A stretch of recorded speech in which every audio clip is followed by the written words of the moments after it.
নমস্কার, শুভ সকাল বন্ধুরা। এই যে আমার বর মশাই সকাল সকালে আজ বাজারে বেরো গেছে, আর আমার বলে গেল কি তাড়াতাড়ি আজ রান্নাটা করে ফেলো।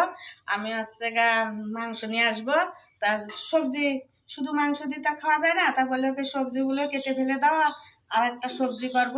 তা আমি যদি এখন তাড়াতাড়ি রান্না বাড়ি না করতে পারি, আসে যদি দেখে আমার সবজিই কাটা হয় না, তাহলে আজকে দেখা যাচ্ছে বর মশার সাথে আমার মহাযুদ্ধ বেঁধে যাবে। আমাদের দুজনে এমন যুদ্ধ বাঁধবে না, শেষে বেকায়দা হয়ে যাবে।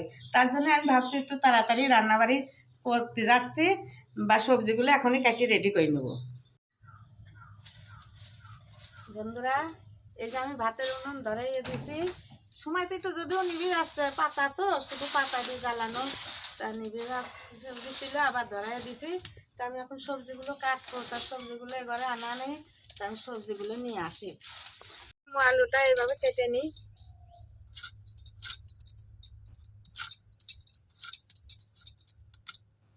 এইভাবে কেটে আমি এইভাবে কেটে নিই।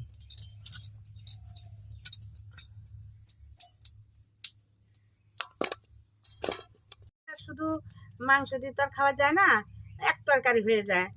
তার সাথে একটু তরকারি, অন্য তরকারি হলে ভালো লাগে সবজিটা। তা আমি আলু আর মিষ্টি কুমড়ো কেটেছি, তো এবার আলুটাও কেটে দেবো।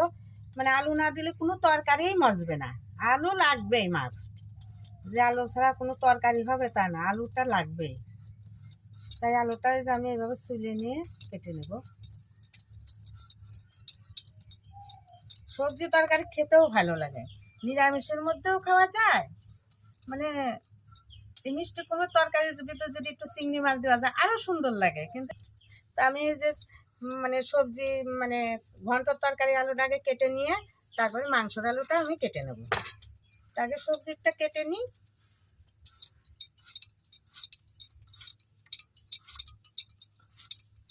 এই যে লাল আলুর সঙ্গে এই আলুগুলো এভাবে কেটে নিচ্ছি, মানে একই রকম কেটে নিচ্ছি সব।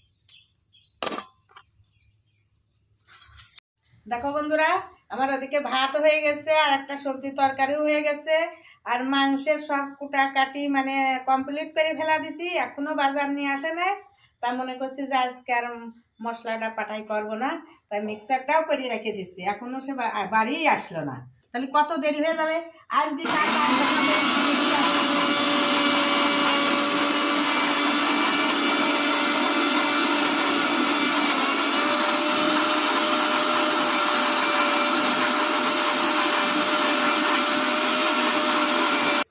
দেখো বন্ধুরা, এই যে মাংস নিয়ে এসছে, আর এই যে বাজার নিয়ে এসছে, মানে আটা নিয়ে এসছে। রাত্রিবেলা মাংসের সাথে রুটি খাবে বলে তা বরমশাই আটাও নিয়ে এসছে। আমার এদিকে তো সব হয়ে গেছে করা, আর অল্প একটু জিনিস নেব, তাই হয়ে যাবে। এই যে মাংসটা আমি এখন ধুয়ে নিয়ে আসি। মাংস ধোয়ার নিয়ে চলে এসছি মাংস, তাই একটু তাড়াতাড়ি ধুয়ে নিই, বেলা হয়ে গেছে।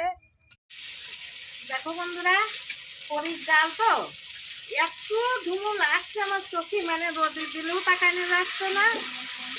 একটু রান্না করতে একটু কষ্টই হচ্ছে, কিন্তু কিছু করার নাই, রান্না তো করতে হবে। আমাদের যে মাংস কষানো হয়ে গেল, এখনই নেড়ে আমি জল দিয়ে দেবো। রান্নাবাড়ি হয়ে গেছে। দেখো মাংসের জল এখন টক বক করছে, ঢেলে নেবো, আর জাল দেবো না, হয়ে গেছে। জাল দেওয়া বন্ধ করে দিছি। আর এদিকে এই যে ছেলের জন্য ভাত বাড়া হয়ে গেছে, ছেলে খাবে। আর এই যে মিষ্টি কুমড়ো দিয়ে যে সব কিছু দিয়ে যে একটু ঘন্ট করেছি। আর এই দেখো হাঁড়িতে ভাত, এই যে সবের ছেলেরই বাড়লাম। আচ্ছা, বরমশাইকেও খেতে দেবো, উনি একটু কাজ করছে, এখনই ভাত বেড়ে দেবো।